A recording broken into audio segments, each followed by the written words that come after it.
সায়নীর শেষ ভিডিওটা সবাই দেখেছে, কিন্তু হাসি মুখের আড়ালে লুকিয়ে থাকা ওই ভয়ঙ্কর সাইনগুলো কেউ খেয়াল করেনি।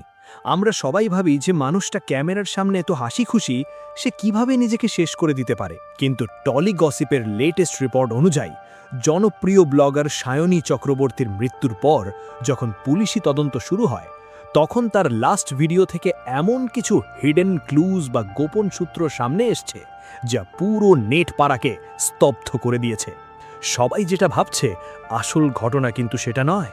এই মৃত্যু কি নিছকেই কোনো ডিপ্রেশনের ফল, নাকি সায়নী তার শেষ ভিডিওতে আমাদের কোনো সাংকেতিক মেসেজ দিতে চেয়েছিলেন যা আমরা সাধারণ অডিয়েন্স ডিকোড করতে পারিনি?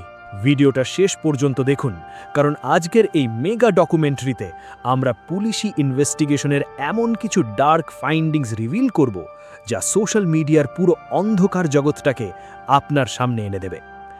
একবার লজিক্যালি ভেবে দেখুন, সাইকোলজিস্টরা বলেন চরম মানসিক যন্ত্রণায় থাকা মানুষরা অনেক সময় অবচেতনভাবেই সাবকনশিয়াসলি তাদের চারপাশের মানুষকে কিছু সংকেত দেন।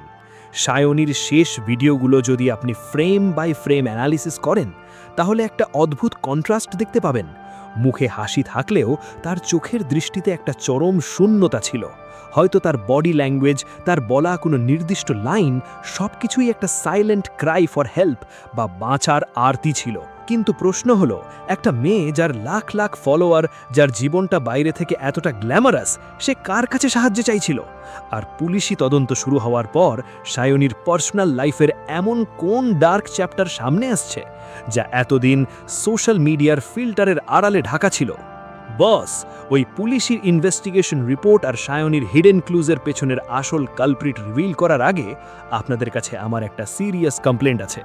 ইউটিউবের অ্যানালিটিক্স আমাকে দেখাচ্ছে আপনাদের মধ্যে প্রায় ৮০% মানুষ রেগুলার আমাদের এই ইনভেস্টিগেটিভ ভিডিওগুলো পুরোটা দেখেন, সোশ্যাল মিডিয়ার ডার্ক সত্যিগুলো জানতে চান, কিন্তু চ্যানেলটা সাবস্ক্রাইব করেন না। এটা কিন্তু একদম ফেয়ার নয়। আপনাদের এই একটা সাবস্ক্রাইব আর ভিডিওতে একটা লাইক আমাদের এই রকম ডেডলি ইনসাইড স্টোরিগুলো ভয় না পেয়ে আপনাদের সামনে আনার জন্য মারাত্মক হাইপ দেয়। তাই প্লিজ এখনই ভিডিওটা পজ করে সাবস্ক্রাইব বাটনটা দাবিয়ে দিন। করে দিয়েছেন? Thank you. চলুন এবার ফিরে যাই সেই ডার্ক মিস্ট্রিতে। এখান থেকে শুরু হচ্ছে আসল ঘটনা।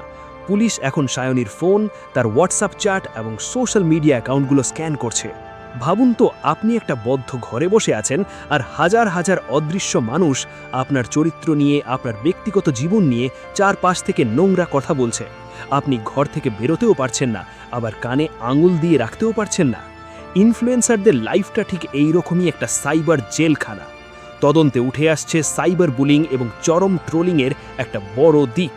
কিছু সোর্স বলছে সায়নীর ভিডিওতে এবং ইনবক্সে দিনের পর দিন এমন কিছু টক্সিক মেসেজ আসতো যা তার মেন্টাল হেলথকে পুরোপুরি ধ্বংস করে দিয়েছিল। এর সাথে কি তার ব্যক্তিগত সম্পর্কেরও কোনো টানাপড়ন ছিল? মানুষের সাইকোলজি কতটা অদ্ভুত, তাই না? আমরা সোশ্যাল মিডিয়ায় যাকে সবচেয়ে বেশি পারফেক্ট আর সুখী দেখি, রিয়েল লাইফে হয়তো সেই মানুষটাই সবচেয়ে বেশি একা। সায়নী তার শেষ ভিডিওতে হয়তো আমাদের এটাই বোঝাতে চেয়েছিলেন যে তোমরা যেটা স্ক্রিনে দেখছো সেটা সত্যি নয়।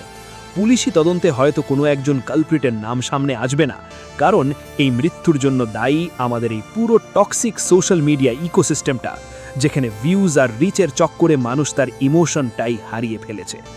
বস, সায়নীর এই মৃত্যু আমাদের সবার জন্য একটা বড় ওয়ার্নিং সাইন। আজ আমরা স্ক্রিনের পেছনে বসে কাউকে জাজ করছি, কিন্তু কাল সেই মানুষটা যখন হারিয়ে যায়, তখন আমাদের এই ফেক সিম্প্যাথি কোনো কাজে আসে না। সায়নীর ওই শেষ ভিডিওর হিডেন ক্লুজগুলো আসলে আমাদের সমাজেরই আয়না। আপনাদের কি মনে হয়, সায়নীর এই ডিপ্রেশন আর মৃত্যুর জন্য কি সাইবার বুলিং এবং আমাদের সমাজ দায়ী? নিচে কমেন্ট করে আপনাদের লজিক্যাল মতামত অবশ্যই জানান। আমি প্রত্যেকটা কমেন্ট পড়ি। আর ভিডিওটি ইনফরমেটিভ লাগলে শেয়ার করুন। সোশ্যাল মিডিয়ার এই ডার্ক ট্রুথগুলো সবার আগে দেখতে সাবস্ক্রাইব করুন বাংলা পালস। ভালো থাকবেন আর সোশ্যাল মিডিয়ায় একটু দয়ালু হবেন।